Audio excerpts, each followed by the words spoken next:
अब हम पढ़ेंगे 4 चार्टर एक्ट, जिनको याद रखने के लिए आप क्या करेंगे कि सबसे पहले देखेंगे 1793 का चार्टर एक्ट। इसमें आप 20 साल जोड़ देंगे, याद रखने की जरूरत नहीं है, तो 1813 का दूसरा चार्टर एक्ट आ जाएगा। फिर 20 साल जोड़ेंगे हम तो 1833, और उसके बाद फिर 20 साल जोड़ेंगे तो 53। ये 4 चार्टर एक्ट हम एक साथ याद रख सकते हैं। अब आप देखेंगे कि 1793 का जो चार्टर एक्ट है, इसमें सबसे पहला पॉइंट था कि कंपनी को भारत में 20 वर्ष के लिए व्यापार करने की अनुमति प्रदान की गई। दूसरा हम देखते हैं कि जो बोर्ड ऑफ कंट्रोल है, इसके जो सैलरी अलाउंसेस हैं, वेतन भत्ते हैं, वो भारत के राजस्व से दिए जाएंगे। ये प्रावधान इस पर किया गया, मतलब भारतीय राजस्व पर भारित किए गए। सभी जो कानून थे, जो नियम थे, उनका भारतीय भाषा में अनुवाद किया गया। इसका कारण क्या था? ईस्ट इंडिया कंपनी का क्षेत्र विस्तार हो रहा था, तो उसे प्रशासन करने के लिए, अपने शासन संचालन के लिए कर्मचारियों की जरूरत पड़ी। तो कर्मचारी रखे जाएंगे भारत के, लेकिन भारत के लोग भारतीय भाषा को बहुत आसानी से समझ सकते थे। इसलिए क्या किया गया कि सारे जो नियम कानून हैं उनको भारतीय भाषा में ट्रांसलेट या उनका अनुवाद किया गया। और कोर्ट को साथ में शक्ति गई कि जो नियम कानून है उनका निर्वचन का मतलब होता है इंटरप्रिटेशन करने का अधिकार, व्याख्या करने का अधिकार कोर्ट को दिया गया है। तो ये 4 आपके मुख्य प्रावधान थे 1793 के चार्टर एक्ट में। इसके बाद आगे चलते हैं हम। 1813 का दूसरा चार्टर एक्ट था। इसमें चीन और चाय के व्यापार पर एकाधिकार दिया। बाकी जो एकाधिकार थे ईस्ट इंडिया कंपनी के, उनको खत्म कर दिया और सिर्फ 2 चीजों पर, एक तो चीन पर व्यापार करने का और पूरे विश्व में चाय का व्यापार करने का एकाधिकार, मोनोपोली दी। साथ ही प्रावधान किया गया कि शिक्षा पर 1 लाख रुपए खर्च किए जाएंगे। 1 लाख रुपए शिक्षा पर खर्च करने का इस एक्ट में प्रावधान किया गया। आगे देखें हम कि भारत में ईसाइयों को धर्म प्रचार की अनुमति दी गई। तो भारत में ईसाइयों का आगमन यहाँ से प्रारंभ होता है और इसके लिए अलग से एक धर्म विभाग, रिलीजियस डिपार्टमेंट या रिलीजन का डिपार्टमेंट बनाया गया। साथ ही जो स्थानीय निकाय हैं, जो स्वायत्त स्थानीय निकाय हैं, ऑटोनोमस लोकल जो बॉडीज हैं, उन्हें कर वसूलने की शक्ति प्रदान की गई इस चार्टर एक्ट के माध्यम से, और भारत में व्यापार करने की अनुमति दी गई। ये हम चर्चा कर चुके हैं कि हर 20 साल में ये क्या है, रिन्यू किए जा रहे हैं व्यापार करने के लिए। तो ये पॉइंट कॉमन रहेगा सब में कि भारत में 20 वर्ष के लिए व्यापार करने की अनुमति प्रदान की गई। आगे आते हैं हम तीसरा चार्टर एक्ट पर चर्चा करते हैं। 1833 में आया ये, और इसमें क्या है कि इससे पहले हमने पढ़ा था कि चीन व चाय के व्यापार पर एकाधिकार दिया गया, लेकिन इसमें हम देखेंगे चीन और चाय के व्यापार पर जो एकाधिकार था उसे यहाँ पर समाप्त कर दिया गया। ये क्वेश्चन बार बार पूछा गया है, दोनों पूछे जाते हैं कि चीन व चाय के व्यापार पर एकाधिकार कब दिया गया। ऑप्शन रहेगा 1813, 1833, 53, है ना। तो आप क्या लगाएंगे, सीधा 1813 में दिया गया और 1833 में चीन व चाय के व्यापार को, जो एकाधिकार को समाप्त कर दिया गया। तो ये क्वेश्चन आपको ध्यान रखना, पीएससी में भी ये पूछा गया है। बंगाल का जो गवर्नर था उसे भारत का गवर्नर जनरल घोषित कर दिया गया। अभी हमने क्या पढ़ा था इससे पहले 1773 के एक्ट में कि जो बंगाल का गवर्नर है उसे बंगाल का गवर्नर जनरल घोषित कर दिया। अभी यहाँ एक कदम और आगे है कि बंगाल का गवर्नर जनरल, जिसे क्या कर दिया, भारत का गवर्नर जनरल घोषित कर दिया गया। और पहले गवर्नर जनरल कौन बने भारत के, लॉर्ड विलियम बेंटिक, है ना। अगर आपसे पूछें कि पहला ईस्ट इंडिया कंपनी का जो गवर्नर, तो आप बताएंगे रॉबर्ट क्लाइव। अगर आपसे पूछें कि बंगाल का पहला गवर्नर, तो वॉरेन हेस्टिंग। बंगाल का गवर्नर जनरल तो वॉरेन हेस्टिंग।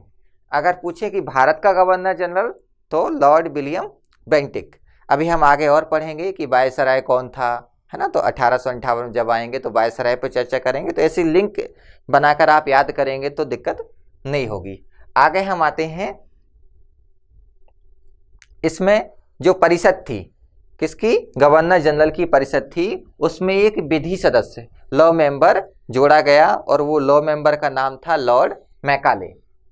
साथ ही कंपनी व्यापारिक इकाई के स्थान पर क्या करने लगी? सिर्फ प्रशासन, मतलब व्यापारिक इकाई के स्थान पर वो सिर्फ आपकी प्रशासनिक इकाई बन गई। बोर्ड ऑफ कंट्रोल अब क्या बन गया? भारतीय मामलों का डिपार्टमेंट बन गया, भारतीय मामलों को देखेगा बोर्ड ऑफ कंट्रोल। आगे आते हैं 1833 का चार्टर एक्ट। तीसरा जो चार्टर एक्ट है उसमें और देखें आगे हम कि लॉर्ड मैकाले आयोग का गठन किया गया। ये कि विधि आयोग था, ये विधि के संबंध में ये सलाह देगा। 1843 में एक एक्ट आया, हालांकि प्रावधान इसी चार्टर एक्ट में कर दिया गया था, लेकिन एक्ट आया 1843 में और दास प्रथा को अपराध घोषित कर दिया गया। साथ ही जो पूरा ब्रिटिश भारत है, ब्रिटिश भारत का मतलब जहां जहां पर ईस्ट इंडिया कंपनी का शासन चल रहा है, उसके लिए क्या होगा? एक ही बजट का, यूनियन बजट का प्रावधान इस चार्टर एक्ट के माध्यम से किया गया। आगे देखते हैं हम और भी प्रावधान देखते हैं कि पहली बार जो गवर्नर है ना, इसको क्या कहा? गवर्नर जनरल की सरकार को क्या कहा? भारत सरकार। अभी तक जो था ना, ईस्ट इंडिया कंपनी का गवर्नर कहलाता था ब्रिटिश गवर्नर, लेकिन शब्द आप देखेंगे इसे कहा गया भारत सरकार। आगे है, बहुत अच्छा प्रावधान था, भारतीय लोगों को पहली बार कुछ अधिकार दिए गए जिनसे हम कह सकते हैं कि भारत में मौलिक अधिकारों की पहली झलक मिलती है। वो ये वाला पॉइंट है, क्या था? किसी व्यक्ति के साथ ना जन्म स्थान के आधार पर, ना जाति के आधार पर, ना वर्ग के आधार पर और ना ही धर्म के आधार पर शासकीय जो सेवाएं हैं उनमें भेदभाव नहीं किया जाएगा, है ना। इन किसी भी आधार पर शासकीय सेवाओं में भेदभाव नहीं किया जाएगा, ये गारंटी दी गई। इसलिए क्वेश्चन पूछा गया है कि किस अधिनियम से भारत में मौलिक अधिकारों की झलक मिलती है? तो आप बताइएगा 1833 के चार्टर एक्ट से। अब हम आगे आते हैं, आखिरी चार्टर एक्ट है हमारा 1853 का, अंतिम चार्टर एक्ट है। पहला पॉइंट। दूसरा, इस एक्ट में क्या प्रावधान किया कि जो लॉ मेंबर जोड़ा गया था वो 1833 में जोड़ा गया था, हमने अभी पढ़ा, लेकिन इसको क्या था कि वोटिंग करने का अधिकार नहीं था, मतलब ये परमानेंट मेंबर नहीं था। इसमें उसे क्या है? पूर्णकालिक मेंबर बना दिया। इसका मतलब है अब वो गवर्नर जनरल की परिषद में वोट भी कर सकता है, मतदान भी कर सकता है। बोर्ड ऑफ डायरेक्टर की सदस्य संख्या कम कर दी गई 24 से 18। और सबसे महत्वपूर्ण काम क्या हुआ कि जो विधि निर्माण है, कानून निर्माण का काम है और कानून को लागू करने का काम है, विधि क्रियान्वयन का काम है, दोनों को अलग अलग कर दिया, सेपरेशन कर दिया कि लॉ मेकिंग अलग चीज़ है और लॉ इम्प्लीमेंटेशन अलग चीज़ है। ये बहुत इम्पोर्टेंट है, महत्वपूर्ण है। बार बार ये क्वेश्चन पूछा गया है कि किस चार्टर एक्ट के माध्यम से विधि निर्माण और विधि क्रियान्वयन को अलग अलग कर दिया? तो आपका जवाब होगा 1853। आगे हम आते हैं, इस अधिनियम के माध्यम से और भी प्रावधान किए गए जिनमें हम देखें कि जो लोक सेवाएं हैं, जो आपकी पब्लिक सर्विसेज हैं, उनमें भारतीय लोगों को भी अनुमति प्रदान की गई। मतलब जो खुली भर्ती है उसकी शुरुआत हमें इस चार्टर एक्ट से देखने को मिलती है। साथ में पहली बार ऐसा प्रावधान किया कि जो केंद्रीय विधान परिषद है, केंद्रीय विधान परिषद मतलब जो गवर्नर है, गवर्नर जनरल, और इसकी सहायता के लिए जो काउंसिल है, और इससे काउंसिल का काम क्या था कि ये कानून निर्माण करेगी, तब क्या कहलाएगी? विधान परिषद। और जब कानून निर्माण होने के बाद इनको लागू करेगी तो इसे कहेंगे हम गवर्नर जनरल की कार्यकारिणी परिषद। तो ये विधान परिषद में जो लोकल प्रतिनिधि थे उनको स्थान मिला। इसमें मद्रास, बॉम्बे, बंगाल और आगरा, 4 जो क्षेत्र थे यहाँ से स्थान दिया गया। ये फैक्ट के लिए आप जानें कि सत्येंद्र नाथ टैगोर थे भारत के पहले ICS बनने वाले व्यक्ति थे।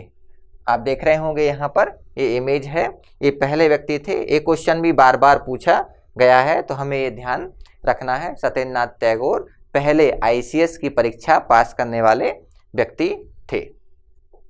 अब आगे हम देखें, अब देखते हैं हम कि 1853 का जो चार्टर एक्ट है, इस समय गवर्नर जनरल और स्ट्रक्चर कैसा था। तो सबसे ऊपर आप देखें गवर्नर जनरल होगा,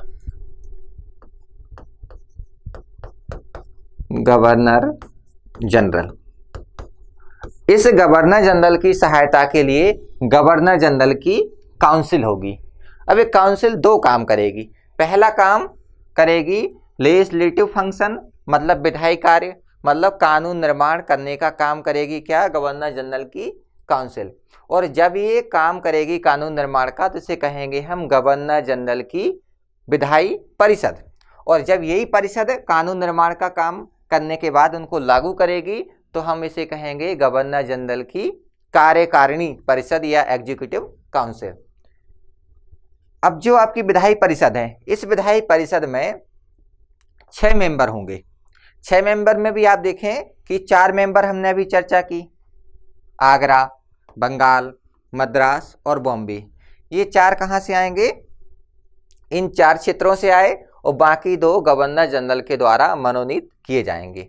अब इनमें से ही कुछ लोग क्या करेंगे, इनको कानून लागू करने का काम करेंगे, उसे कहेंगे हम गवर्नर जनरल की कार्यकारिणी परिषद। वर्तमान में आप ऐसा समझ सकते हैं कि ये सांसद हैं और ये मंत्री हैं। हालांकि सारे मेंबर पहले किसके होंगे, विधायी परिषद के। इनमें से ही कुछ लोग क्या बनेंगे, मंत्री, जो क्या काम करेंगे, कानून को लागू करने का। तो ऐसा स्ट्रक्चर इस समय आपको देखने को मिलता है। सबसे ऊपर गवर्नर जनरल, जैसे हमारे यहाँ वर्तमान में राष्ट्रपति होते हैं, उनकी सहायता के लिए क्या होगी, काउंसिल होगी, कुछ मेंबर होंगे और वो मेंबर 2 प्रकार के होंगे। कुछ सब मिलकर पहले कानून निर्माण करेंगे, उसे कहेंगे हम विधायी परिषद गवर्नर जनरल की। और जब यही परिषद में से कुछ लोग उनको लागू करेंगे तो कहेंगे गवर्नर जनरल की कार्यकारिणी परिषद। आगे हम चलते हैं। अब 1858 का भारत शासन अधिनियम।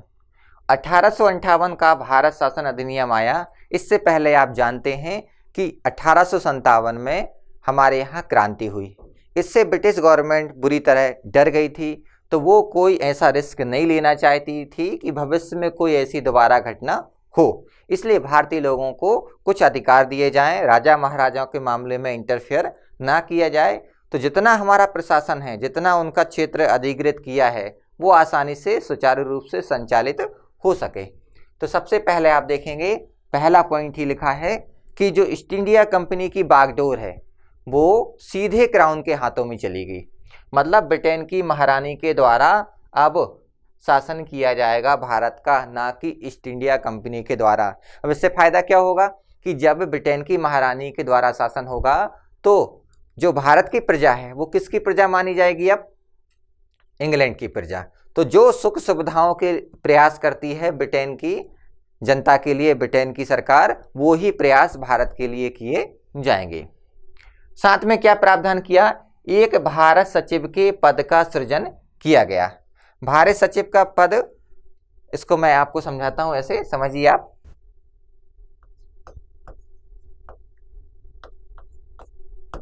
अगर हम ब्रिटेन में देखें तो ब्रिटेन में सबसे ऊपर कौन है वहां पर इस समय, क्राउन,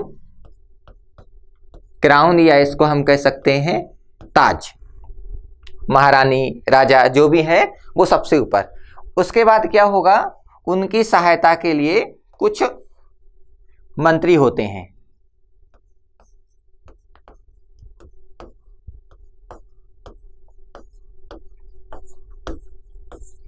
अब इनको आप कैसा कहेंगे, जैसे मान लीजिए गृह मामलों के लिए कौन होगा, हमारे भारत में भी आज ऐसा होता है, गृह मामलों के लिए गृह मंत्री होगा, वित्त मामलों का अलग मंत्री होगा, ऐसे हम वित्त मंत्री कहेंगे, एजुकेशन के लिए अलग एजुकेशन मिनिस्टर होगा।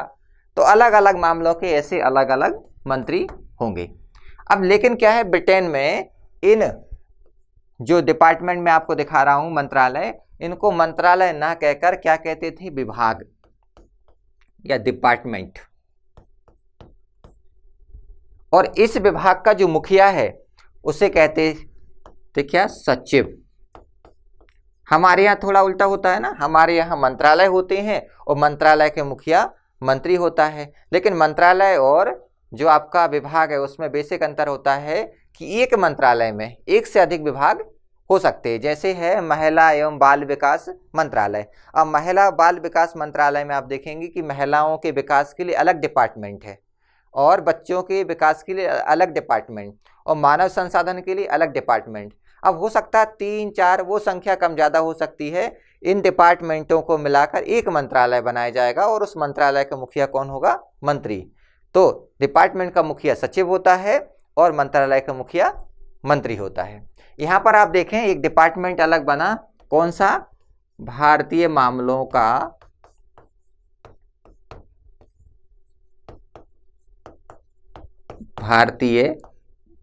का विभाग, और इसका जो प्रमुख था उसे नाम दिया क्या? भारत सचिव, इंडियन स्टेट सेक्रेटरी या भारत राज्य सचिव, जो क्या करेगा? भारतीय मामलों को देखेगा। अब इसकी सहायता के लिए क्या होगा? एक काउंसिल बनाई जाएगी जो क्या होगी? 15 सदस्यीय। इसे क्या कहेंगे? भारत सचिव की परिषद। ये काउंसिल होगी। इस काउंसिल के द्वारा समय समय पर कानून का निर्माण किया जाएगा, जो हम पढ़ेंगे आगे, जिसमें सबसे पहले 1861, फिर दूसरा 1892 और 1909। ये 3 इंडियन काउंसिल एक्ट या भारत परिषद अधिनियम पर हम चर्चा करेंगे। आप समझ गए होंगे ब्रिटेन में सबसे ऊपर क्राउन, जैसे हमारे यहाँ वर्तमान में राष्ट्रपति होता है। फिर उसके नीचे आएंगे तो अलग अलग ये क्या होंगे? डिपार्टमेंट होंगे। हमारे यहाँ मंत्रालय होते हैं। इन डिपार्टमेंट के मुखिया को यहाँ क्या कहते हैं? सचिव। तो ऐसे ही एक भारत सचिव बनाया, भारत सचिव का पद, और भारत सचिव क्या करेगा? भारतीय मामलों को देखेगा या भारतीय मामलों के लिए उत्तरदायी होगा। अब इसके भी 2 प्रकार के उत्तरदायित्व होंगे। 2 प्रकार के उत्तरदायित्व। पहला, जो भारत सचिव है वो व्यक्तिगत रूप से किसके प्रति उत्तरदायी होगा? क्राउन के प्रति। इसका मतलब है इंडिविजुअल रिस्पॉन्सिबिलिटी क्राउन के प्रति होगी। जब भी भारतीय मामलों से संबंधित प्रश्न क्राउन, ताज या उस समय जो राजा महाराजा रहेंगे, महारानी रहेंगी, वो क्वेश्चन पूछेंगे तो ये भारत सचिव उनको जवाब देगा। दूसरा उत्तरदायित्व इसका रहेगा कलेक्टिव या सामूहिक रूप से। मतलब विपक्ष जब पूछेगा वर्तमान सरकार से कि भारतीय मामलों के संबंध में आप क्या कर रहे हैं, तो ये सारे जो सचिव हैं मिलकर उत्तरदायी होंगे किसके प्रति? जैसे हमारे यहाँ लोकसभा के प्रति उत्तरदायी होते हैं, वहाँ होंगे हाउस ऑफ कॉमन के प्रति या पार्लियामेंट के प्रति। तो 2 उत्तरदायित्व होंगे भारत सचिव के।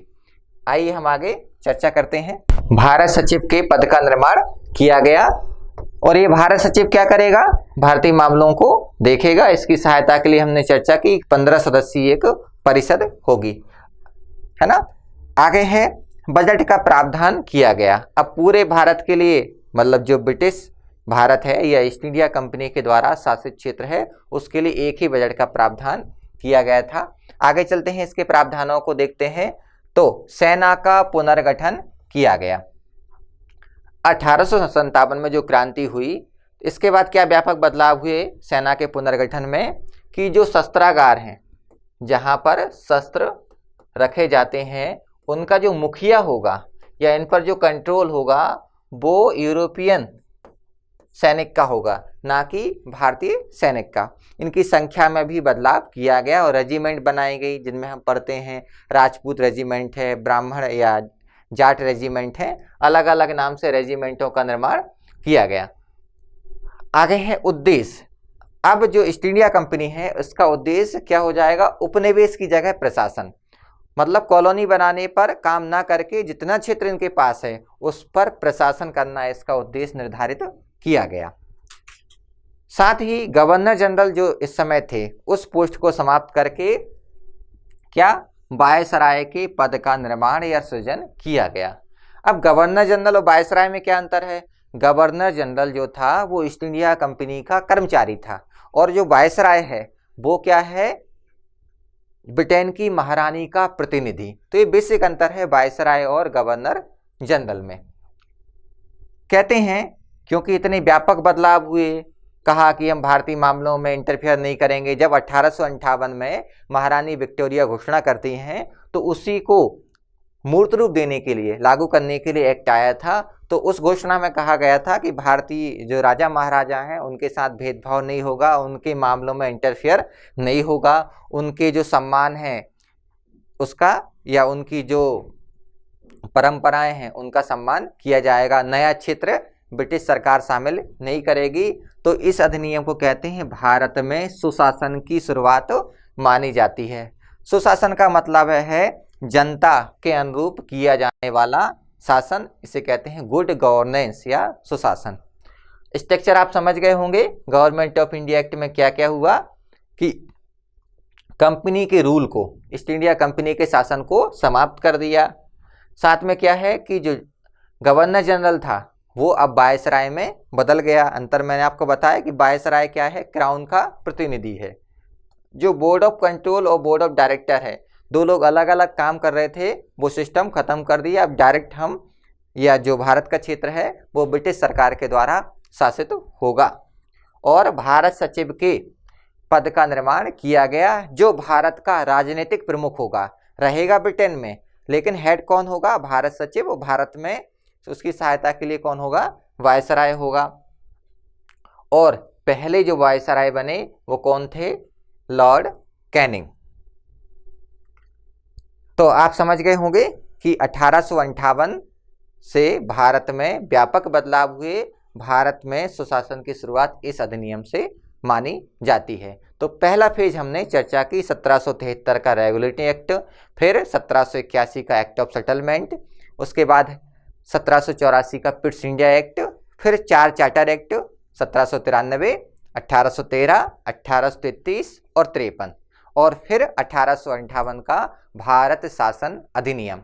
अब जो आगे कानून बनेंगे वो जो भारत सचिव की परिषद है, जो सचिव की 15 सदस्यीय परिषद है, उसके द्वारा 3 कानून बनाए जाएंगे। 1861, 1892 और 1909 का भारत परिषद अधिनियम। इस पर हम आगे की क्लास में चर्चा करते हैं। तब तक के लिए धन्यवाद।